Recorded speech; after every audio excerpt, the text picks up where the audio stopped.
Good evening, everyone. I'm Jack Salvatore. This is News 28 Prime, Pinal County's source for news. And topping our news this evening, somewhat of a disturbing story as Casa Grande police report arrests based on drug dealing from the Safeway parking lot on Treckle Road in Casa Grande.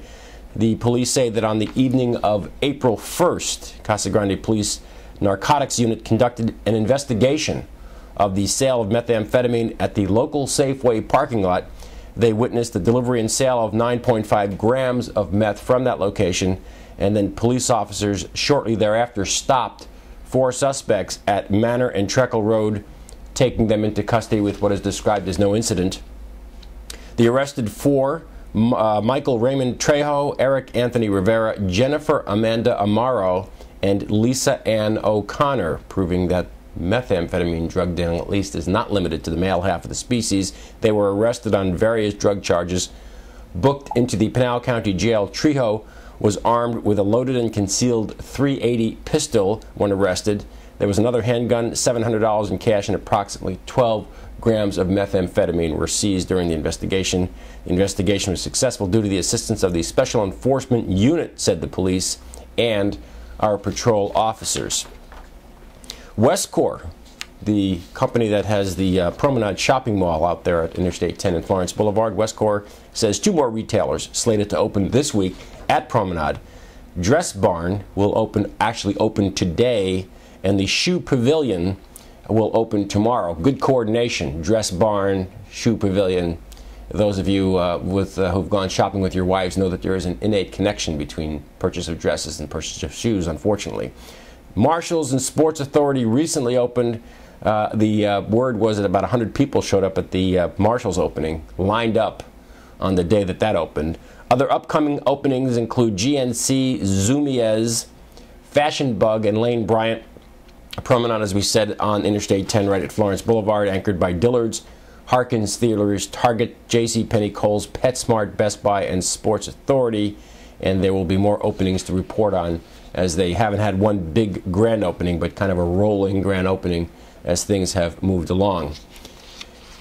Paul Babbo, the person who is running against Pinal County Sheriff Chris Vasquez in the November election, has picked up some very important endorsements. He is the president of the Chandler Police Union. Babbo is a police officer in Chandler. He, according to this article, shaking up the race for Pinal County Sheriff, as he does live in Pinal County near Queen Creek. He has garnered now endorsements from 2 top state Republican leaders, State Senate President Tim Bee and House Speaker Jim Wires.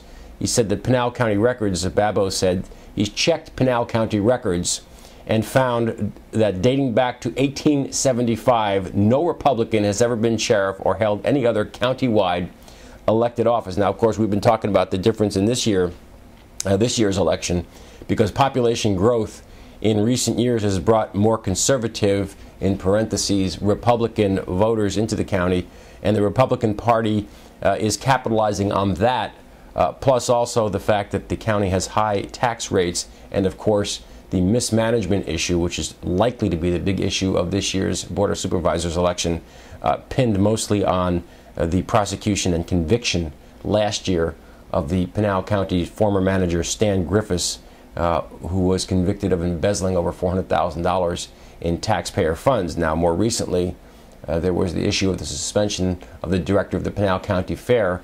Nobody is suggesting that the director stole any money, but apparently there wasn't a proper oversight or keeping track of how money was being spent. Incumbent Democrat Chris Vasquez says he has the endorsements of 6 mayors serving cities in Pinal County: Mike Hing of Superior, Byron Jackson of Eloy, Bob Jackson of Casa Grande, Kelly Anderson of Maricopa, Tom Rankin of Florence, who will be replaced. As you know, he was defeated in the recent election, and John Insalaco of Apache Junction. Babbo can remain on the Chandler Police Force while he campaigns, but if he gets elected as Pinal County Sheriff, he has to resign his position as a Chandler police officer.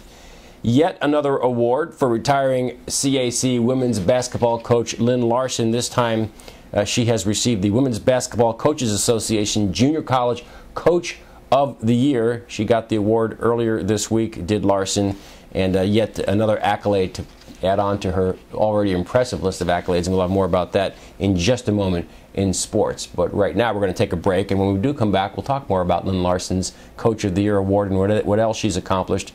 Plus, the CAC baseball has missed a chance to cement their position in the playoffs and the sports calendar. All that after these messages.